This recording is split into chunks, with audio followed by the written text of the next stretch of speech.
जयराम महतो अभी राजनीति में आए हैं, वो आज तक ना सांसद बने हैं ना विधायक बने हैं, ना हम उनको बोल सकते हैं कि वो क्या कर रहे हैं नहीं कर रहे हैं। उनको बोलने का अधिकार हमको नहीं है। हमने जिनको वोट देके जगह पर बैठाया हम उनको बोल सकते हैं। भाषा की बात कौन कर रहा है? जयराम महतो कर रहा है। सभ्यता की बात कौन कर रहा है? जयराम महतो कर रहा है। संस्कृति की बात कौन कर रहा है? जयराम महतो कर रहा है। युवाओं की बात कौन कर रहा है? जयराम महतो। जयराम पे कितना विश्वास है? कोई जयराम नहीं चलेगा, यहाँ जय श्री राम चलेगा। ये तो मेन तो शिक्षा, स्वास्थ्य, रोजगार ये तो मुद्दा है ही, लेकिन इनका कहना जो मुद्दा ये लेके आए तो 1932 का घर घर लड़ाई का, रोजगार का, ये मुद्दा आपका कहां से सॉल्व हो सकता है? ये तो आपका राज्य सरकार का मैटर है। तो आप केंद्र सरकार से लड़के क्या दिखाना चाहते हैं? आपको कहीं ना कहीं लड़ाई केवल पॉलिटिक्स करना था। अभी आप मुद्दा के साथ था अगर जयराम महतो, तो इफ्तार पार्टी में शामिल होने क्या जरूरत था? आप इफ्तार पार्टी में शामिल होकर राजनीति कर रहे हैं, तो आप खुल के राजनीति कीजिए। हमको क्यों चुनेंगे लोग? ये सवाल। जयराम ने जिस तरह के मुद्दे को उठाया है, आज तक आजाद झारखंड के बाद किसी भी व्यक्ति ने इतना मुद्दा नहीं उठाया है। सब तो सत्ता के लोग दलाल बन के बैठे हुए हैं, लेकिन जयराम महतो एक ऐसा व्यक्ति जो सत्ता के निम्नतम पायदान पर आने के बाद भी सत्ता के शीर्ष को चुनौती देता है, तो उसे जयराम महतो कहते हैं। आप बताइए, भारत के जंगलों के बीच में पैदा हुआ एक व्यक्ति जिसके पास तन में कपड़ा पहनने के लिए नहीं है, और शीर्ष को चुनौती देता है। झारखंड का मुख्यमंत्री उसको काउंटर करता है, और झारखंड की सबसे बड़ी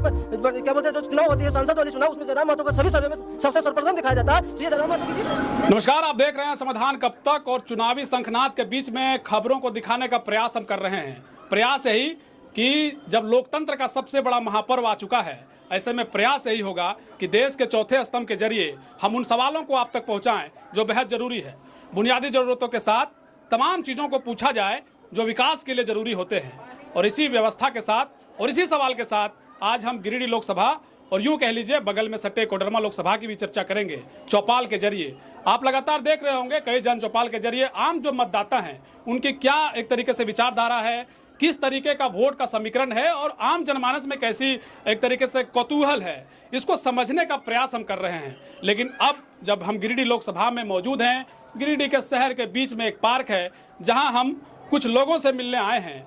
यूं कह लीजिए, कुछ लोगों से मत कहिए, कुछ युवा नेता हैं और अलग अलग पार्टियों से जुड़े हुए हैं। कई लोगों के दायित्व भी हैं, कई लोगों को पद भी मिले हैं। व्यवस्था कैसी है, गिरिडीह कहां तक, एक समझिए कि आजाद भारत के बाद गिरिडीह में कितना विकास हो पाया। और गिरिडीह के इतिहास को जब आप देखते हैं तो यहाँ जो बुनियादी जरूरत है, स्वास्थ्य के बारे में कह लीजिए, बेहतर अस्पताल की व्यवस्था यहाँ पर नहीं हो पाई। ना ही बेहतर अगर हम कहें शिक्षा की व्यवस्था हमारे गिरिडीह में नहीं है। अस्पताल को लेकर कोरोना काल में जो देख रहे हैं आप, वॉरियर हैं ये सभी। कोरोना काल के वॉरियर हैं रॉकी नवल जी, कोरोना काल के वॉरियर हैं मिथुन चंद्रवंशी जी, शिवम आजाद जी, और सभी जो लोग आप देख रहे हैं ये सभी कोरोना वॉरियर हैं। कोरोना वॉरियर कब बने? जब भैया ऐसा दौर आया जब लोग जिंदगी और मौत के बीच में जूझ रहे थे। ऐसी व्यवस्था क्यों नहीं थी कि एक बेहतर अस्पताल की एक बहुत बड़ी व्यवस्था के साथ यहाँ पे बुनियादी जो व्यवस्था है उसको क्यों नहीं मजबूत किया गया, ये सवाल है। लेकिन भैया ये सवाल हमें लगता है चुनाव के बाद होंगे, या अगर पहले हों तो अच्छी बात है। तो क्या इसके साथ सभी चीज़ें मजबूत दिखाई दे रही हैं? डिबेट का कार्यक्रम शुरू करते हैं। यूँ कह लीजिए, आप बड़े बड़े चैनलों में, मेन स्ट्रीम मीडिया में कई डिबेट कार्यक्रम देखते हैं, लेकिन ये एक तरीके से गांव वाला शहर का डिबेट कार्यक्रम है। गांव वाला शहर डिबेट कार्यक्रम माने कॉम्बो है। पहले तो मिथुन चंद्रवंशी जी, गठबंधन की सरकार, आपके एनडीए की सरकार, पिछले 5 वर्षों में चंद्रप्रकाश चौधरी रहे, उससे पहले भी भाजपा रही, लेकिन जो बुनियादी ज़रूरत है वो दिखा नहीं। चाहे बेहतर, चूँकि पहले हम अस्पताल की बात कर लेते हैं, अब तक जो 5 वर्षों में चंद्रप्रकाश चौधरी जी का कार्यकाल रहा, जिनके साथ आप लोग गए, व्यवस्था ठीक नहीं दिखा। निश्चित ही जब रघुवर दास की सरकार, जब भाजपा का सरकार थी, तो आप अगर बेक में अगर जाइएगा तो देखिएगा कि जो अस्पताल की व्यवस्था थी वो बढ़िया थी। पर अब ये जो जेएमएम की सरकार है, आप अस्पताल की स्थिति देख सकते हैं कि बहुत ही बदतर हो चुकी है। चूँकि अभी डायलिसिस को लेकर जो मरीज है वो रास्ता पे धरना उरना देने पे मजबूर हो गया। वो कोई व्यवस्था नहीं है। पहले की सरकार, जो भाजपा की सरकार थी, उस समय व्यवस्था बढ़िया थी, पर अभी जब जेएमएम की सरकार आई, ये व्यवस्था एकदम चरमरा गई है। तो सांसद जी क्या किए? आजसू के नेता हैं, आपके पार्टी से सांसद रहे, आज आपके सांसद जी ने क्या किया पिछले 5 वर्षों में? देखिए, अभी जो आप ये डिबेट चला रहे हैं ये बहुत खुशी की बात है और गिरिडीह की शहर के लिए एक अच्छी बात है। और हम लोग इस तरह अगर डिबेट में भाग लेंगे और गिरिडीह के जो जन मुद्दा है वो अगर सामने आएगी तो आने वाले दिनों में सही तरीके से यहाँ पे उसका हल भी होगी। आपने कहा कि सांसद जी ने पिछले 5 सालों में क्या किया। अभी आप भी जानते होंगे और पूरा दुनिया को पता है कि जब से लोकसभा का चुनाव हुआ था उसके बाद तुरंत लॉकडाउन लगा और 2 साल लॉकडाउन में चला गया। उस समय सांसद जी का जितना भी फंड था, जितने भी उसके कार्यकर्ता थे, सभी जगह ने सभी फंड को कोरोना वॉरियर्स के रूप में ही सब वहीं पे उसने अपना लगाया। तो सांसद जी का जितना भी कार्यकर्ता था, चाहे वो बूथ लेवल से हो चाहे ऊपर लेवल से हो, सभी ने एक साथ सहयोग किया और देश को बचाने का काम किया। जो बहुत बड़ी घटना हो सकती थी, बहुत बड़ा यहाँ पे तबाही मच सकती थी, उसको रोकने का काम किया। और मोदी जी के नेतृत्व में जिस तरह से पूरा देश भर में कोरोना को रोकने का प्रयास किया गया, वो एक सराहनीय था। और बहुत ही विदेश से जो जहाँ पे ज्यादा क्षति हुआ उससे भी कम क्षति हमारे यहाँ पे अच्छी बात आप कह रहे हैं अमित जी कि ठीक है, मोदी जी ने अच्छा काम किया, कोविड वैक्सीन लगा, कोविड का एक दौर रहा, लेकिन उससे पहले और ठीक उसके बाद की अगर व्यवस्था की जाए, एक आधारशिला तो रख देना चाहिए था ना कि एक बड़ा अस्पताल बना रहे हैं गिरिडीह में। जी आप अभी आप बस स्टैंड में जाइएगा तो अभी एक सदर अस्पताल बन रहा है 100 बेड का, वो आपका मोदी जी के ही फंड से बन रहे हैं। 100 बेड में हो जाएगा गिरिडीह ना 100 बेड में और भी जगह और भी खुलेंगे। अभी तो जगह जो चयन हुआ उसमें अभी 100 बेड का अभी अस्पताल, सदर अस्पताल वहाँ पे खुल रहे हैं। और कोरोना काल के समय में मोदी केयर फंड से यहाँ पे ऑक्सीजन का जो काम हुआ, जो कि सरकार में उसको बंद कर दिया गया। आप देख सकते हैं अभी भी वहाँ पे मशीन वहाँ पे पड़ा हुआ है, बहुत बड़ा अभी ऑक्सीजन का मशीन है जो ये सरकार बंद कर दिया है। चलिए देखिए, आप भाजपा को सुन रहे हैं, आजसू को सुन रहे हैं, बगल में JLKM यानी झारखंड लोकतांत्रिक क्रांतिकारी मोर्चा के सदस्य हैं और प्रभारी भी बनाए गए हैं आप, रॉकी नवल जी। क्या लग रहा है ये जो स्वास्थ्य के बारे में हम चर्चा कर रहे हैं, जो बुनियादी जरूरत है, कैसा लग रहा है, कैसा है गिरिडीह में व्यवस्था? सबसे बड़ी बात तो देखिए, गिरिडीह की बात करने से पहले हमें पॉपुलेशन की डेमोग्राफी को समझना होगा। 20 साल का युवा झारखंड में 35 साल से कम युवाओं की आबादी 70% है, और जिसमें से 46% OBC है, 26% आदिवासियों की संख्या है, 12% दलित और 16% जनरल लोग रहते हैं। अब ऐसी स्थिति में जब झारखंड में 35 साल क्या युवा 70% है, मुझे बता ना झारखंड में किन किन पार्टियों ने 35 साल से नीचे के युवाओं को टिकट देने का काम किया? नहीं, हम टिकट को लेकर नहीं, हम बेहतर जो स्वास्थ्य की व्यवस्था है वो आप किस तरीके से देख रहे हैं, ये सवाल है कि आप बढ़िया लग रहा है, बढ़िया काम हुआ है, अस्पताल बनाए गए हैं, ऐसी व्यवस्था है जो पॉपुलेशन के हिसाब से आप कह रहे हैं? देखिए विकास जी, आपको हम बता देना चाहते हैं, और जहाँ तक कि स्वास्थ्य की व्यवस्था, कोरोना काल ने पूरे भारत का आँख खोल दिया था। अगर सोशल वर्कर सामने आके अगर काम नहीं करते तो मुझे लगता है कि लाखों करोड़ों आदमी रोड पे ही मर जाते। आप हमें बताइए कि गिरिडीह में ही ऐसी व्यवस्था थी जब लाश को कोई जलाने वाला नहीं था, उस समय सिस्टम तो फेलुअर था। गिरिडीह में ही ऐसी व्यवस्था थी जब मरीज को उठा के अस्पताल तक पहुँचाने वाला कोई नहीं था, उस समय सिस्टम फेलुअर था।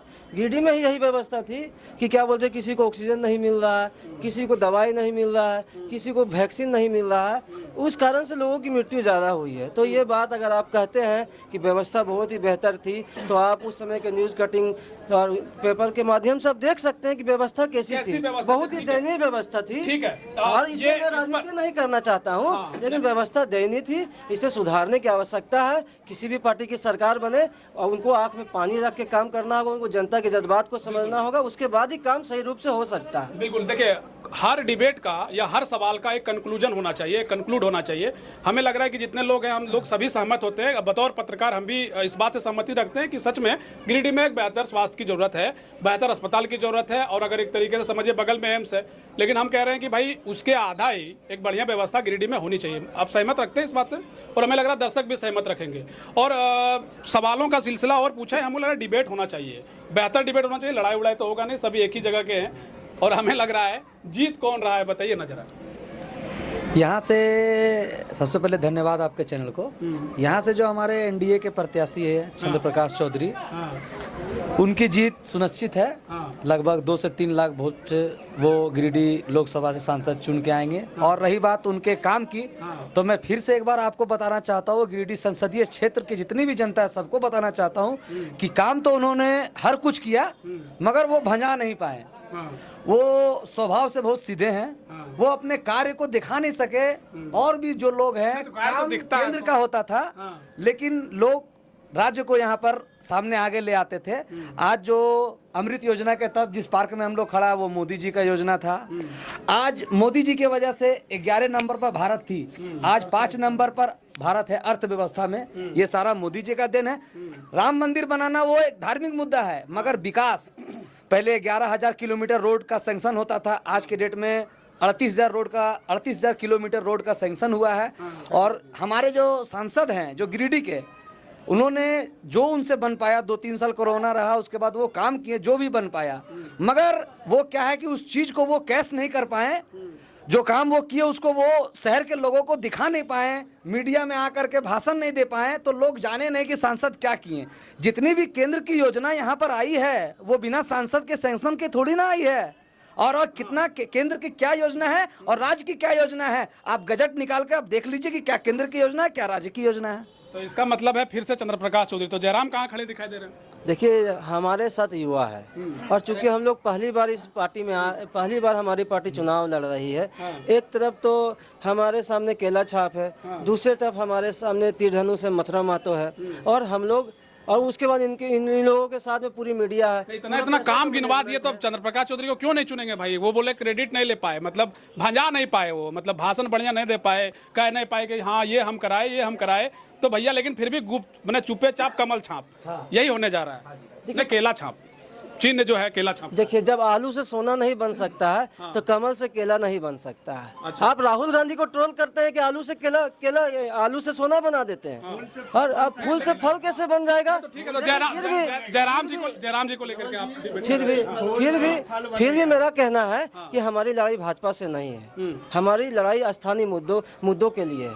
भय भूख भ्रष्टाचार के खिलाफ हमारी लड़ाई है, हमारी लड़ाई युवाओं के लिए है, हमारी लड़ाई जल जंगल जमीन के लिए है, हमारी लड़ाई झारखंड की सभ्यता के लिए, संस्कृति के लिए, भाषा के लिए है। तो वही लड़ाई तो चंद्र प्रकाश चौधरी भी लड़के जो है यहाँ तक पहुंचे। उनकी पार्टी 2000 से पहले का झारखंड का इतिहास अलग रहा, आंसू का भी इतिहास अलग रहा है।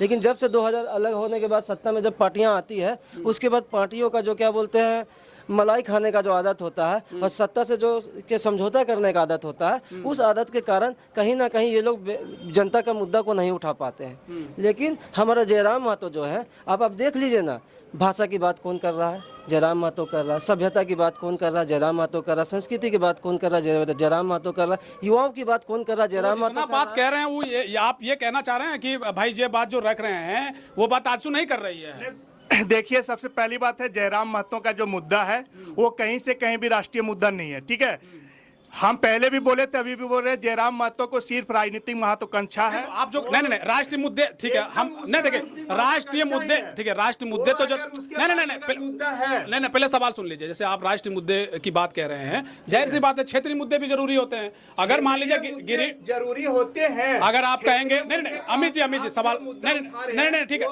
अरे सवाल सुन लीजिए, सवाल सुन लीजिए। अगर हम कह रहे हैं कि अगर एम्स दिल्ली में बना, अस्पताल दिल्ली में बना, और गिरिडीह को अगर जरूरत है, और अगर उसको बहुत बड़ा अवार्ड मिलता है किसी अस्पताल को, या कोई राष्ट्रीय स्तर का अगर मुद्दा होता है, तो क्षेत्रीय मुद्दे भी तो जरूरी है भाई साहब। तो क्षेत्रीय मुद्दे बोल रहे हैं कि ये तो मेन तो शिक्षा, स्वास्थ्य, रोजगार ये तो मुद्दा है ही, लेकिन इनका कहना जो मुद्दा ये लेके आए तो 1932 का घर घर लड़ाई का, रोजगार का, ये मुद्दा आपका कहां से सॉल्व हो सकता है? ये तो आपका राज्य सरकार का मैटर है। तो आप केंद्र सरकार से लड़के क्या दिखाना चाहते हैं? आपको कहीं ना कहीं लड़ाई केवल पॉलिटिक्स करना था। अभी आप मुद्दा के साथ था अगर जयराम महतो, तो इफ्तार पार्टी में शामिल होने क्या जरूरत था? आप इफ्तार पार्टी में शामिल होकर राजनीति कर रहे हैं, तो आप खुल के राजनीति कीजिए ना, खुल के बोलिए कि अब हम ये मुद्दा नहीं है, मेरा जो सबके साथ मुद्दा वही मेरे साथ भी मुद्दा रहेगा। तो आप धार्मिक मुद्दा में धार्मिक मुद्दा कह रहे हैं कि सबसे बड़ी बात है, ये आंसू के तरफ से आए हुए हैं, इनको जो है रोष जेएमएम के खिलाफ इनका रोष होना चाहिए। लेकिन वो कह रहे हैं कि भाई आपको आप केंद्र से क्यों लड़ने जा रहे हैं? आपको तो राज्य में व्यवस्था मिल रहा है। मैं आपको बताता हूँ, आंसू के प्रवक्ता है, इनकी लड़ाई जेएमएम से होनी चाहिए, तीर धनुष से होनी चाहिए, लेकिन इनकी लड़ाई किससे दिख रही है? जयराम महतो से दिख रही है। इसका मतलब यह है कि जयराम महतो आ रहे हैं और जयराम महतो फुल बहुमत से आएंगे। अब आंसू हो या फिर आंसू की कोई और भी छोटी छोटी पार्टियां हो, हमको उनसे कोई लेना देना ना, हम इनके बातों का कोई जवाब भी नहीं देंगे। इनकी बातों का जवाब जनता देगी। 5 साल में इन्होंने क्या किया नहीं किया वो जनता तय कर लेगी। हम किसी की आलोचना करके नहीं स्थापित होना चाहते। हम लोग जयराम महतो की बातों को, विचारों को हम झारखंड की जनता के पास लेना चाहते हैं, और वो फैसला कर देगी कि जयराम महतो चुनाव में कहाँ खड़ा रहेगा। जयराम कहाँ है? एक बार हाँ अच्छा हम अभी बोले ना कि जयराम महतो से हम लोग का लड़ाई जयराम महतो से है ही नहीं, ठीक है। हम लोग का लड़ाई इंडिया गठबंधन से है, ये कहीं है भी नहीं, न लड़ाई में न कहीं भी है। लेकिन इनका जो बोलने का था उसका हम जवाब दिए थे केवल कि जयराम महतो सिर्फ और राजनीति कर रहे हैं और उसका कुछ नहीं है, ठीक है। और हम लोग ठीक है, ये आजसू का एजेंडा रहा है, ठीक है। भाजपा कितना सहमत है भाई कि ठीक है, उनसे भी क्या इत्तेफाक रखते हैं या ठीक है? हम लोग भाजपा के लोग, हम लोग विकास पे विश्वास रखते हैं। जयराम पे कितना विश्वास रखते कोई जयराम नहीं चलेगा, यहाँ जय श्री राम चलेगा। हैं? तो वो भी कह रहे हैं भाई कि क्या है एक आप लोगों का नारा, हरे राम हरे हरे, जयराम के चर्चा घरे घरे। अयोध्या तो झांकी है, मथुरा काशी बाकी है। हम लोग विकास के मुद्दा में बात करेंगे। और आप देख सकते हैं कि मोदी जी के द्वारा जो विकास किया गया है, बहुत सारा विकास किया गया है। और जयराम नहीं टिकेंगे इस बार? जयराम हम ज्यादा सर्च उनके बारे में किए नहीं, तो फिर हम ज्यादा बोल भी नहीं सकते। आपका क्या कहना है जयराम जी को लेकर? देखिए, जयराम जी जो अपने मुद्दे को लेकर के राजनीति कर रहे हैं, हम बहुत ज़्यादा उनके बारे में बोलना नहीं चाहेंगे, ना कि हम अपनी पार्टी के काम को देखते हैं। बिल्कुल मुद्दे के साथ रखिए, कि तर्क के साथ रखिए। जिस तरीके से ये कह रहे हैं भाई साहब, अमित जी कह रहे हैं कि नहीं, उनकी लड़ाई राज्य से थी तो केंद्र सरकार से लड़ने चले गए, राजनीति कर रहे हैं। जयराम महतो अभी राजनीति में आए हैं, वो आज तक ना सांसद बने हैं, ना विधायक बने हैं, ना हम उनको बोल सकते हैं कि वो क्या कर रहे हैं नहीं कर रहे हैं। उनको बोलने का अधिकार हमको नहीं है। हमने जिनको वोट देके जगह पर बैठाया, हम उनको बोल सकते हैं। बिल्कुल, तो वोट देकर के आप ही देखिए, चंद्रप्रकाश चौधरी जी के बारे में आपने गिनवाया कि उन्होंने ये काम किया, तो लेकिन भाई नाराजगी बहुत है। लोग कह रहे हैं कम्युनिकेशन गैप रहा, कई लोगों से वो मिले नहीं, गायब रहे, और बहुत सारा तमगा लगता रहा उनके ऊपर। वही उनसे बीजेपी में भी नाराजगी है, कहा जा रहा है कि नहीं, ये खाता बीजेपी में जाना चाहिए था। आंसू को मिलकर घर में अगर कोई परिवार में अगर भाई भाई लड़ता है तो वो एक दूसरे से बात करता। नाराजगी थी, है नहीं, नाराजगी थी, नाराजगी खत्म हो गई है। और मैं आपको फिर से बताना चाहता हूं, 3 लाख वोट से ज्यादा वोट से यहां से एनडीए प्रत्याशी जीत के आएंगे। अच्छा सुनिए ना, आप लोग खुश थे ना कि भाई आजसू के खेमे में चला गया, इससे मतलब दुखी है आप? ना, गठबंधन के तहत गया है सीट, तो इसमें हम लोग को दुखी होने का कोई बात नहीं, चूंकि 13 जगह तो आजसू के लोग भी तो हम लोग को मदद कर रहे हैं, तो दुखी वाली बात क्या है? दिखाई दे रही है थोड़ा सा जेल के, क्योंकि एक ही प्रवक्ता है इनके, और यहाँ जो है आजसू है, भाजपा है। तो भाई जाहिर सी बात है, लेकिन ये समझिए कि परिस्थितियों को समझिए और शब्दों को समझिए या मुद्दे को समझिए, तो सामान्य अवस्था है। कुछ और कहना चाहेंगे? देखिए, बड़ा भारी बात कहा गए, केंद्र से लड़ाई थी, राज्य से लड़ाई थी, केंद्र में चले गए, चंद्रप्रकाश चौधरी चुनाव जीत रहे हैं, इतना काम का आंकड़ा है, तो भैया फिर ना चुन लेंगे चंद्रप्रकाश चौधरी को। नहीं, एक सेकंड इनसे थोड़ा सा ले लेते हैं। सबसे बड़ी बात है कि देखिए, युवाओं के अंदर अहम और अहंकार नहीं होना चाहिए। आप चुनाव में जब बीच मझधार में जाइएगा, तब ना पता चलेगा कि आपको कितने आंकड़ों से आप जीत रहे हैं। तो जयराम को क्यों चुनेंगे लोग, ये सवाल। जयराम ने जिस तरह के मुद्दे को उठाया है, आज तक आजाद झारखंड के बाद किसी भी व्यक्ति ने इतना मुद्दा नहीं उठाया है। सब तो सत्ता के लोभ में दलाल बन के बैठे हुए हैं, लेकिन जयराम महतो एक ऐसा व्यक्ति जो सत्ता के निम्नतम पायदान पर रहने के बाद भी सत्ता के शीर्ष को चुनौती देता है, तो उसे जयराम महतो कहते हैं। आप बताइए ना, पारसनाथ के जंगलों के बीच में पैदा हुआ एक व्यक्ति जिसके पास तन में कपड़ा पहनने के लिए नहीं है, और शीर्ष को चुनौती देता है। झारखंड का मुख्यमंत्री उसको काउंटर करता है, और झारखंड की सबसे बड़ी क्या बोलते हैं जो चुनाव होती है, सांसद वाली चुनाव, उसमें जयराम महतो को सभी सर्वे में सबसे सर्वप्रथम दिखाया जाता है। तो ये जयराम महतो की जीत है। जीत रहे हैं जी जयराम महतो। देखिए, सबसे पहली बात, सोशल मीडिया में जबरदस्त इनका एक लहर। अरे सोशल मीडिया में देखिए, उसका टीम ही सोशल मीडिया का टीम काम करती है, वो हवाई में काम करती है, उसका कोई मतलब नहीं। अभी हम पहले भी बोले कि आप चंद्रप्रकाश चौधरी जी, हमारे सुप्रीमो का जो कहना है कि हम लोग क्षेत्रीय मुद्दे में राष्ट्रीय चेहरा दे रहे हैं, ठीक है। यहाँ के सांसद जी के द्वारा जो काम किया गया मेन गिरिडीह के लिए, वो भी काम हम बताने का काम कर रहे हैं, और विकास पे हम लोग बात करेंगे, ठीक है। अभी सबसे पहले जो गिरिडीह का जो जाम की समस्या थी, उसे अगर स्वीकृत को कराया तो वो चंद्रप्रकाश चौधरी जी नहीं करवाया, ठीक है। सोलर जाम की व्यवस्था, जाम की जो व्यवस्था थी, उसको बाईपास देने का काम जो किया, बाईपास अभी पास हुआ है, लेकिन बना नहीं है। बना नहीं तो हम भी जाम में फंस गए थे। नहीं तो जाम की जो स्थिति थी उसको सुधारने का काम तो कर रहे हैं ना। अभी आप देख लीजिए, अभी जो यहाँ पे जाम का बोले, उसके बाद प्रदूषण के खिलाफ जो लड़ाई था उसको भी लेके चल रहे हैं। यहाँ के जो विस्थापित लोगों का जो कानूनी दर्जा जो मिलना चाहिए था, वो विस्थापितों के लिए दिलाए हैं।